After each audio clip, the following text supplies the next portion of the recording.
Hello, divine creations, divine marvels, children of God. Thank you so very much for dropping by this video. I am, first of all, to anyone who's new to this channel is dedicated to the life, work, and teachings of a very special, at least special to my heart and special to many other people's hearts, a teacher named Bruno Groening. You can find out more about him on the website listed below this video.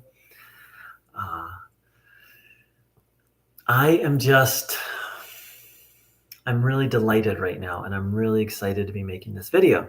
So for a long time, I've talked about this idea that Bruno shared, that he shared it very simply. He'd say things like, the good will prevail.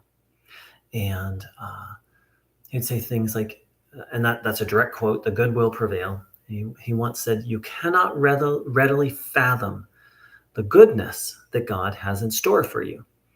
And occasionally he would talk about how all evil would be cleansed from this earth. And so I've been sitting with these ideas for a long time now. So I first came across them maybe 10 years ago, and really trying to understand, what does it mean the good will prevail? What does it mean that I cannot readily fathom, like beyond my mind, the goodness that God has in store for me? And so I can't say that I fully understand it now, but I think I'm starting to. I think I've understood it for a while, but I'm starting to feel it and to trust it. It's one thing to think it or to believe it mentally.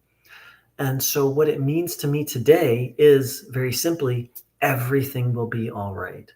That because God is goodness, as Bruno said, and because, as Bruno said, love is God, that one day, both individually in each of our individual spiritual journeys, but also on this planet, everything is going to be wonderful, restored, healed in a way that's literally beyond anything we can fathom. I've talked about this before. There's hints of this written about in the Bible, that the lamb and the lion, literally a lamb and a lion, will lie down together in peace, and that children will put their hand into a nest of vipers, which are poisonous snakes, and be safe. That this world will be so glorious and wonderful that those things will be possible and commonplace, that there would just be complete harmony, which Bruno also said, God is est ordnung. Ordnung means harmony, order, balance. So one time, Bruno gave an example of, let's say you're having a trouble and you go to talk to a good friend. And Bruno said, let's say you're really upset about something. And Bruno gave this example, and you go to talk to a friend about it. And the friend, here's what Bruno said a good friend will say to you. He said, you don't need to tell me anything about it. Everything will be okay. If you need to, we can talk about it tomorrow. It's good that you came. Take comfort, take rest, and everything will be okay. And on the one hand, these words I'm saying, everything will be okay, the good will prevail, are not complicated words. They're not complicated sentences. But what do they point to?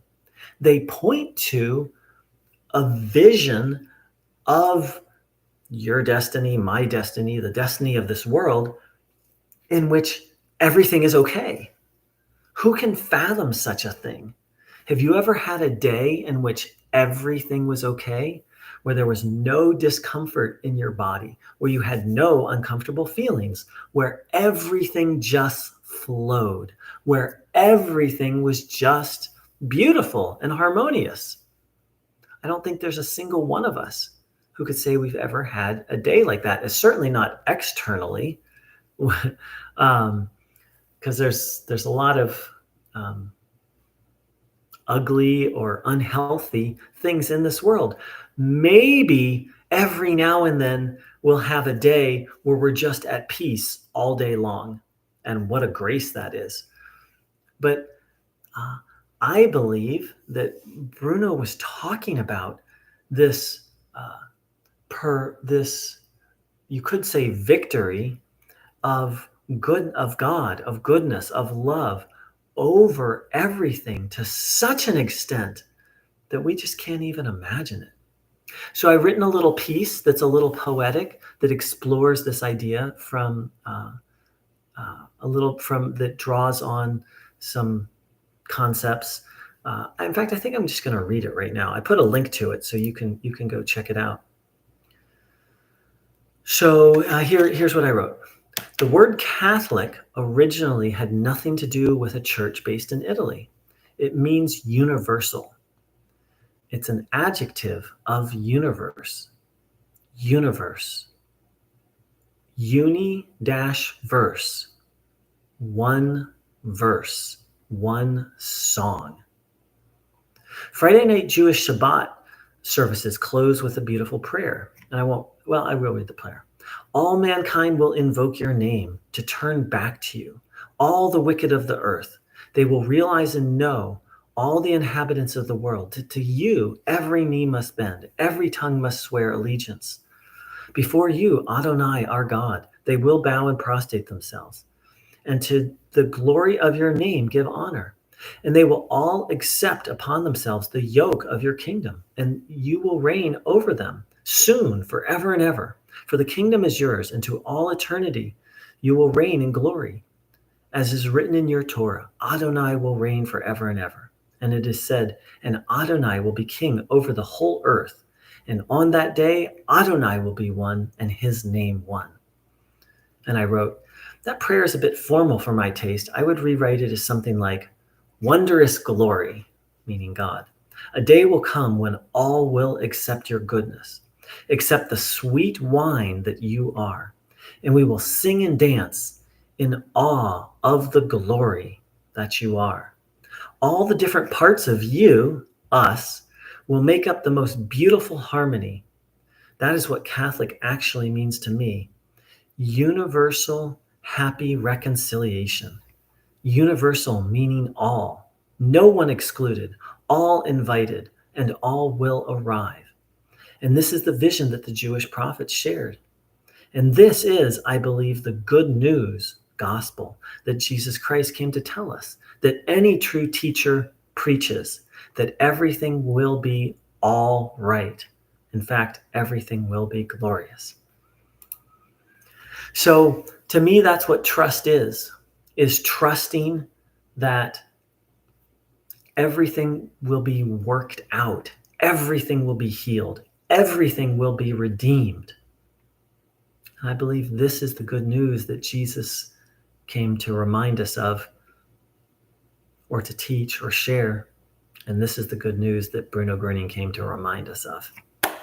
Thank you so very much for dropping by. God bless and God bliss.